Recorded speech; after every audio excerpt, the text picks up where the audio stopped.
महाराज जी, जब हम लोग पूरी ईमानदारी से अपने काम अपने रिश्तों को निभाते हैं, उस मेहनत का फल नहीं मिलता, फिर भी हम पूजा पाठ करते हैं पूरे दिल से। बट महाराज जी, कभी कभी विश्वास टूट आप जाता है। हमें बताओ, अभी खेती बोओगे तो आज ही रोटी दाल उसकी पालोगे क्या? किसका प्रश्न है? अभी खेती बोओगे, गेहूं बोओगे तो आज ही रोटी बना लोगे क्या उसकी? कितनी पूजा पाठ करते हो, कितना जप करते हो, कितना ध्यान करते हो, लेकिन पीछे जन्मों के जो किए हुए पाप कर्म है उनका जो बनकर प्रारब्ध है उसको कौन भोगेगा? पीछे की फसल अभी खाओ और अभी की फसल आगे मिलेगी। संत महात्माओं की तुलना में तुम कितना भजन करते हो? तुम्हारे पास तो और भी कर्तव्य कर्म है और भी व्यवहार है। हमारे पास तो एक ही कर्तव्य कर्म है, केवल भजन। तो हमें भोगना पड़ रहा है, तो तुम्हें भोगना नहीं पड़ेगा। अगरबत्ती धूप बत्ती लगाती हो, इससे तुम्हें भगवान में अश्रद्धा हो जाती है, तो भगवान को नौकर समझा है क्या? फिर अश्रद्धा क्यों? अश्रद्धा शब्द क्यों? अश्रद्धा नहीं है, पर मेरा प्रश्न ये है कि जो आने वाली युवा पीढ़ी है, जो बच्चे हैं, जो देखते हैं, तो उनका विश्वास। हाँ, आने वाली युवा पीढ़ी गर्लफ्रेंड बनावे, बॉयफ्रेंड बनावे, जहर जैसे व्यसन करे, गंदे आचरण करे, भगवान पर श्रद्धा करे, तो नरक जाओ, दुर्गति भोगो।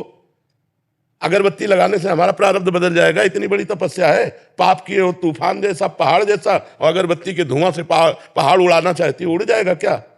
पाप करते समय सोचते हैं भ्रूण हत्या, गर्भ हत्या, बलात्कार, चोरी चोरी, नाना प्रकार के पाप करोगे। जब वो फलीभूत होंगे तब श्रद्धा करो भगवान पे, अश्रद्धा करो, भोगना पड़ेगा तुम्हें। अगरबत्ती लगाओ चाहे धूप बत्ती लगाओ, अवश्य में भोक्तव्यम कृतम कर्म शुभाशुभम। समझ में आ रहा है ना? यह इतना भजन करो कि अपने प्रारब्ध को विध्वंस कर दो, तब देखो।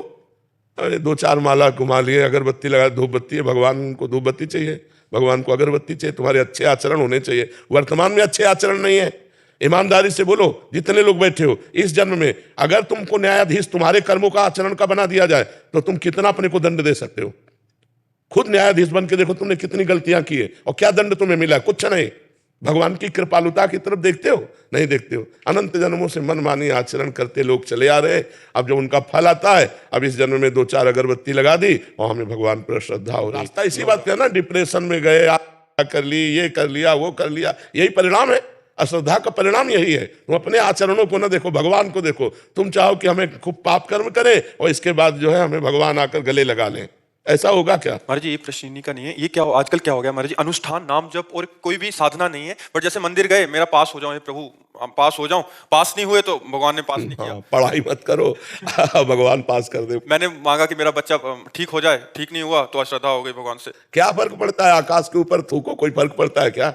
तुम्हारे मुंह पे छिट्टियां पड़ेगी आके, भगवान आकाश के समान महान है, उनको क्या फर्क पड़ता है? उन्होंने देखो, उन्होंने आपको खेती दे दी, आपको बीज दे दिया, अब आप जो बोओगे वो आपको काटना होगा। आपने पसंद किया बम्बूल, तो बम्बूल जगेगा उसमें बोया जो आपने। दाक्षवारा बोओगे तो दाक्षवारा, बोते हो बम्बूल, चाहते हो दाक्षवारा, ये कैसे मिलेगा? विचार करके देखो। करते हो गंदे आचरण, चाहते हो उत्तम फल। हर कार्य की सफलता उत्तम आचरण से होती है, ध्यान रखना। अगर आपका पूर्व प्रारब्ध बिगड़ा हुआ है, इस समय उत्तम आचरण करने पर भी आपकी हार होगी, क्योंकि वो पूर्व का पाप आपको परास्त करेगा।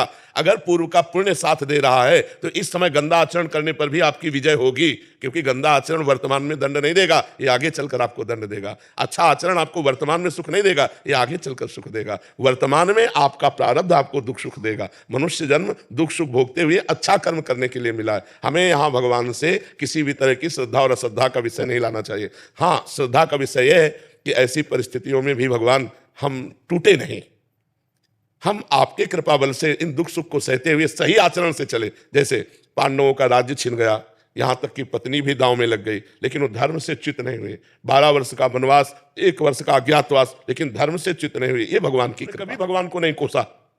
हम लोगों की क्या आराधना है, बेमतलब भगवान पर श्रद्धा श्रद्धा की बातें करते रहते हैं। भगवान क्या है? महान है, वो एक महान पावर है। आप अब देखो, बिजली को गाली दो, कनेक्शन सही हो ना, आपके बोर्ड में बिजली आ रही है, आपने 2 तार ऐसे लगाए और वो कनेक्शन सही नहीं हुआ, अब ऑन ऑफ करते रहो, बल्ब सही है, तार भी सही है, प्लग भी सही है, बोर्ड में बिजली है, लेकिन वो ऑन नहीं होगी, जलेगी नहीं। क्यों? कनेक्शन सही नहीं। वो पावर है, परमात्मा पावर है, उससे सही कनेक्शन करो। सही आचरणों के द्वारा पवित्र भोजन, पवित्र आचरण, पवित्र विचार, पवित्र नाम जप करते हुए, तो देखो आपके अंदर पावर आ जाएगा। बड़े से बड़े दुख को मुस्कुराकर सहोगे और जय बोलोगे, अश्रद्धा नहीं होगी, जय बोलोगे। देखो ठाकुर हरिदास जी चैतन्य महाप्रभु के परिकर में हरे कृष्ण 3 लाख नाम जप करते हैं। यवन बादशाह को काजियों ने भर दिया तो उनको बंदी बना लिया गया और कहा गया कि आप यवन कुल में जन्मे हो, तो उनको सजा दी गई 22 बाजारों में कोड़े मार मार करके उनको मृत्यु दंड। कोड़ा जब लगता तो कहते हरि बोल, जय हो प्रभु आपकी। यह भक्ति, यह भक्ति। हरे कृष्ण बोल रहे हैं, भगवान का नाम, कोई अपराध है? और दंड उसका क्या है? 22 बाजारों में मार कोड़े मृत्यु दंड। लेकिन हरि बोल, जब जल्लाद कहते हरि बोल कहता है तो मुस्कुरा देते, तूने भी हरि बोल कहा ना, तेरा भी कल्याण हो जाएगा। जो वास्तविक भगवान के पावर से जुड़ गए हैं, देखो ये है पावर। प्रहलाद जी को आग में रखा जा रहा है, जय श्री हरि। यहाँ हमारी क्या है? हमारी छोटी सी बात नहीं बनी हमारे कर्म के अनुसार, तो हम भगवान पर श्रद्धा कर ले। ये नौजवानों की आज जो बुद्धि बिगड़ रही ना, ये अश्रद्धा के कारण ही तो बिगड़ रही। अगर वो श्रद्धा करके माता पिता के चरण छूते, श्रद्धा करके अध्यात्म को स्वीकार करते, तो ना तो व्यभिचार में जाते, ना व्यसन में जाते, अपनी पढ़ाई को पढ़ते, अपने कर्तव्य को पूरा करते, अच्छे नंबर लाते। भाई अपने चैप्टर में बुद्धि तभी लगेगी जब हमारी बुद्धि शुद्ध होगी, एकाग्र होगी। अब व्यभिचारी की बुद्धि शुद्ध होगी क्या? अपवित्र बुद्धि। व्यभिचारी की बुद्धि एकाग्र होगी क्या? नहीं, चंचल बुद्धि। व्यभिचारी की बुद्धि व्यसन रहित होगी क्या? नहीं, नशेबाज। तो नशेबाज, व्यभिचारी और चंचल बुद्धि वाला किसी भी चैप्टर को कंठस्थ नहीं कर सकता, किसी भी विषय में सफल नहीं हो सकता। ये लोग कैसी बातें करते हैं, भगवान पर श्रद्धा नहीं, ऐसे नहीं चला जाता। ऐसे रहो, पवित्र आचरण करो, पवित्र भोजन करो, एकाग्रता पूर्वक पढ़ाई पढ़ो, हर विषय में पास हो जाओगे, हर विषय में पास हो जाओगे। तुम्हारे ग्रंथ तो इतने, हमारे ग्रंथ तो इतने मोटे मोटे हैं।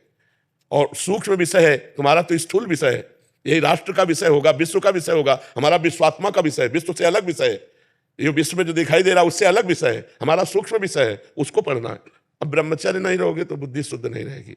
आहार गलत करोगे, बुद्धि से। अब आजकल के नए नए बच्चे वो क्या कहते हैं, वो जो सेवई जैसा होता है, हाँ, लूडन, ये हार रह गए हैं, नहीं रह गए। 1 किलो मठा और 4 रोटी और उसमें हरी धनिया का नमक मिला खाओ, दंड बैठक मारे तो समझ में आवे। नहीं, अब इतनी सी चाय पी लिए और ये चाउमीन खा करके गुजारा कर रहे और अपने को स्वस्थ रखना चाहते हो। अरे नहीं, 100-200 ग्राम घी जाए, पचे शरीर में, लीटर 2 लीटर शुद्ध दूध जाए, दंड बैठक मारो, 2-4 किलोमीटर दौड़ो, पवित्र आचरण करो। अभी देखो नौजवानों की बुद्धि तेज, सब बढ़ जाए। अब इधर उधर का गंदा भोजन पाओगे, दूसरे का मांस खाने से चर्बी बढ़ सकती है, आत्मबल नहीं। पवित्र आहार करोगे तो माना तुम्हारी चर्बी नहीं रहेगी, लेकिन आत्मबल बढ़ेगा, तुम्हारी बुद्धि बढ़ेगी, तुम प्रखर बुद्धिमान होगे। इसलिए दोष भगवान को न दो, अपने को सुधारना है, उनसे कृपा मनाओ कि हमारी बुद्धि शुद्ध हो जाए और आप में कभी अश्रद्धा न हो। कितने करुणा में भगवान है, क्या बिगाड़ा है आपको? आप विचार करके देखो, भगवान ने आपको दिया बुद्धि, भगवान ने दी, सब कुछ भगवान ने दिया, आपसे लिया क्या? फिर अश्रद्धा किस बात की? तुम्हारी क्या है? एक रोम भी तो तुमने नहीं बनाया, मेरे भगवान ने बनाकर तुमको इतना सुंदर शरीर दिया, फिर तुम भगवान से अश्रद्धा क्यों कर रहे हो? भगवान ने तुम्हें पृथ्वी दी, वायु दिया, अग्नि दिया, तेज दिया, सब कुछ दिया है, क्या भगवान की अश्रद्धा करने का विषय बनता है? आप अपने आचरण शुद्ध न करो, सब कुछ भगवान का दिया आपके पास है। भगवान ने कभी कहा कि ये मेरा है?